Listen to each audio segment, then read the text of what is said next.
गलती को क्षमा करना। पिता का कर्तव्य है, माँ का कर्तव्य है कि अपने पुत्र की गलती को माफ करना, समझाना। मूढ़ेन कार्य, गलती तो कर बैठे लेकिन प्रभु आप मेरे भक्त को छोड़ दीजिए। जीव हमेशा गलती करता है, नित्य नवीन गलती करता है। आपके दरवाजे से कोई ब्राह्मण पहुंच जाते हैं तो आप लोग ऐसे बैठते हैं चेयर पे जैसे लगता है कि ब्राह्मण नौकर है। वहां अभिमान नहीं होना चाहिए। ब्राह्मण को चाय पिलाओ, स्वागत करो। जब तक आपकी किसी संत की, किसी ब्राह्मण की जरूरत है या आप किसी से कुछ पाते हैं, लेते हैं, तब तक आपका बड़ा सम्मान होगा। और जब आप वहां कोई चीज दूसरा पाने लगते हैं तो आपको एक कप चाय नहीं मिलेगा। विचार करना है। भगवान यही सिखा रहे हैं कि जीव को अभिमान रहित होना चाहिए। मूढ़ेन कार्य, भगवान ने अपने बाबा को चुरा कर लाए और ला करके वहां पर आए। चूड़ का भगवान ने उद्धार किया और वरुण ने भगवान को सम्मान किया। रात्रि आश्रयो भव स्नानया करिष्ये तत्रापि हरे च रूपम भगवान कृष्णया। जल को सुबह ब्रह्म मुहूर्त में स्नान करना चाहिए और संत ब्राह्मण को पूजा पाठ और ब्रह्म मुहूर्त में गायत्री जाप करना चाहिए, संध्या वंदन करना चाहिए। जीव को पूजा अनुष्ठान तप जप करना चाहिए। लेकिन जीव करता क्या है? अभिमान में रह करके उसे नुकसान हो जाता है। इस प्रकार से भगवान ने अपने पिता को छुड़ा कर ले आए। तो एकादशी के दिन व्रत रखना चाहिए और एकादशी के दिन जीव को व्रत रख करके द्वादशी के दिन पारण करने के पहले ब्राह्मण को या किसी को दान दक्षिणा देकर तब पारण करना चाहिए। इस प्रकार आचार वर्णन करते हैं राजन। एक दिन भगवान बैठे हुए थे, समय का बड़ा ही सुंदर भाव आया।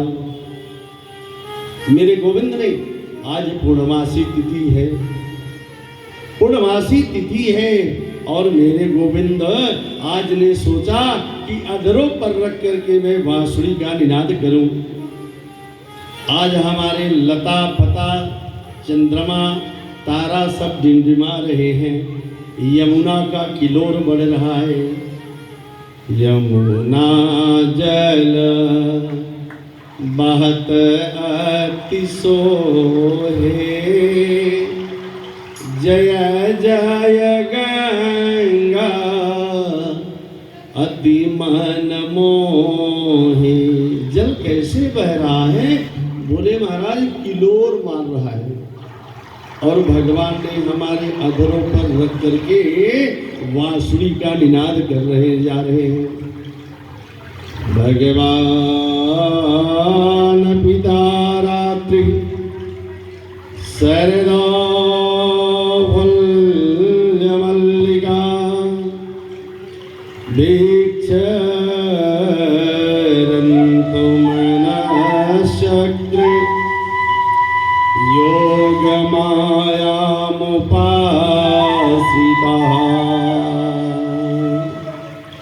भगवान ने अधरों पर रख करके बांसुरी का निनाद कर रहे हैं।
अधरों पर हाथ बांसुरी रखकर निनाद कर रहे हैं। कैसे?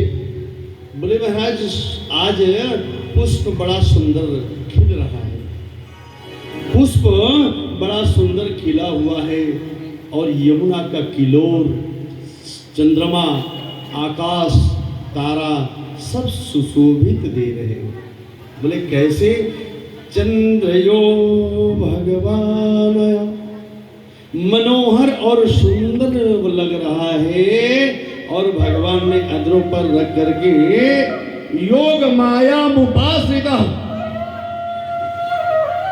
भगवान माया के और योग के सब मेरे गोविंद हैं।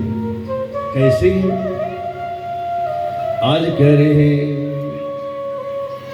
ऊधम मचायो हर घड़ी, चारि ब्रज मंडल में बांसुरी बजाई श्याम आज वृंदावन में। भगवान ने बांसुरी का निनाद किया। बांसुरी का जब निनाद की तो सारी गोपियां अपने अपने नामों का आवाज सुन रही हैं। कैसे? बोले बांसुरी का जो आवाज निकल रहा है इसमें 7 छेदा है। कितना? 7 छेदा है। और ये जो आपको आर्गन बज रहा है ये 7 इसमें स्वर है, यही 7 छेदा है। भगवान कहते हैं कि हमारे बांसुरी में कोई कहीं रुकावट नहीं है, केवल हवा फूकोगे बाहर आ जाएगा। इसी का नाम सत्य परमात्मा है।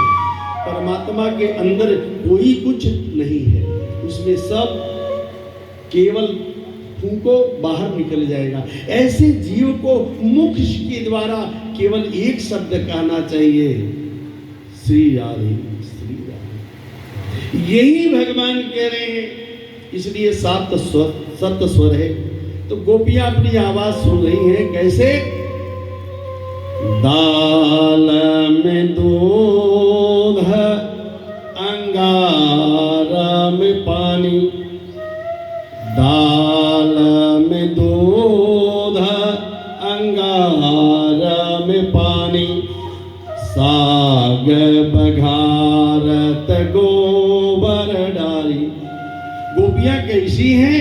बोले महाराज भगवान की बांसुरी की आवाज सुन करके कोई गोपी तो साग बनाने जा रही थी, सो महाराज इतनी बावरी हो गई कि साग को फेंक करके गोबर उठा करके उस में यानी उस कढ़ाई में डाल दी, छौंका लगा दी, इतनी बावरी। बोले इसके बाद बोले महाराज दाल में दूध अंगार में पानी, कोई गोपी तो भोजन बना रही थी, उस चूल्हे में पानी डाल दिया, इतनी बावरी हो गई गोपियां। फिर बोले महाराज एक गोपी का पति तो रोटी मांग रहा था, रोटी, तो इतनी गोपी बावरी हो गई कि रोटी को भूल करके मेरे भाई बहन ऊपरी का चिपरी ले जाकर के थाली में रख दी। ये स्थिति। दाल में दूध अंगारा में पानी, साग बघारत गोबर डाली। महाराज कैसे हैं कि बांस आवाज सुनी जब ते निज गोदी के बालक नीच धरे। जब बांसुरी की आवाज सुनी तो एक ससुर ने नमक मांग रहा था। क्या मांग रहा था? नमक मांग रहा था। मेरे भाई बहन नमक के जगह ले जाकर के थाली में गुड़ पटक दी। ये गोपी है। गोपी जब पटक दी महाराज नमक, अब बताओ गुड़ ले जाकर के थाली में रख दी। एक गोपी तो गैया मैया की दूध निकालने जा रही थी और सो महाराज आवाज सुनी बांसुरी का तो बल्टी फेंक करके बछड़े को खोल दी। आचार्य कहते हैं राजन ये तो कम था, एक गोपी श्रृंगार कर रही थी। क्या कर रही थी? बोले श्रृंगार कर रही थी गोपी। बोले महाराज इतनी बावरी हो गई, ध्यान रहे जो कान में पहना जाता है कुंडल, वह कुंडल नाक में पहन ली। आचार्य ने कहा कि एक गोपी ये तो कम था, दूसरी गोपी जो गले में हार पहना जाता है वह कमर करधन पहन ली और कमर करधन की जगह गले में डाल ली। बोले महाराज आचार्य कहते ये भी कम था। अरे एक गोपी अपना श्रृंगार कर रही थी, ओठ में लगा रही थी। हाँ, और ओठ के जगह जो लाल होता है, ओठ के जगह महाराज वो आंख में लगा ली, और जो आंख में लगाया जाता है ओठ में लगा ली। अरे एक गोपी ने कहा अरे ये बूढ़ी माई का क्या काम? बोले देखो ये श्रृंगार कर रही है। बोले मैं पहले इसलिए श्रृंगार कर रही हूँ कि गोविंद पहले मुझको देख ले, फिर बहू को बाद में देखेंगे। ये गोविंद है, यही कह रहे हैं। आचार्य वर्णन करते हैं राजन, कैसे क्या कह रहे हैं? निसमयं गीतं तदन्वङ्गवर्धनं ब्रजस्य स्त्रिया कृष्णगृहमानसा आजङ्गुरैव निल्याक्षमाला अंजाययाय तसे कुंडमाला। बोले ये कुंडल भगवान ने क्या किया? अब यहां पर महाराज सारी गोपियां अपनी अपनी समय पर अपना नाम सुनकर वहां पहुंच गई। वहां पहुंच गई कहां? जहां भगवान ने बांसुरी बजाई है, बांसुरी बजाई, गोपियां पहुंच गई। भगवान ने कहा अरे गोपी, क्या कहा भगवान? अरे गोपी। आचार्य वर्णन करते हैं स्वागतम ओ महाभाग प्रियम किं करवाणि वहा